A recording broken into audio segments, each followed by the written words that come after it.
একদিন একটি বাঘ একটি গরুর উপরে আক্রমণ করলো। সেই গরুটি প্রাণে বাঁচার জন্য তার সমস্ত শক্তি একত্রিত করে দৌড়াতে থাকলো। দৌড়ানোর এক পর্যায়ে গরুটি একটি পুকুরের মধ্যে লাফ দিল।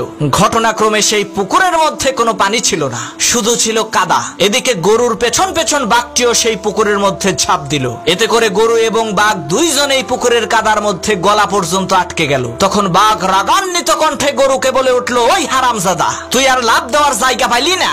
তুই ডাঙ্গায় থাকলে তোকে না হয় একটু মজা করে খাইতাম, কিন্তু এখন তো তুইও মরবি, আমাকেও মারবি। তখন গরু বলল, বাঘ ভাই, তোমার কি কোনো মালিক আছে নাকি? তখন বাঘ বলল, আরে আহাম্মক, আমি হচ্ছি বনের রাজা, আমার মালিক হবে কে? তখন গরু বলল, বাঘ ভাই শোনো, তোমার মালিক না থাকলেও আমার কিন্তু মালিক আছে।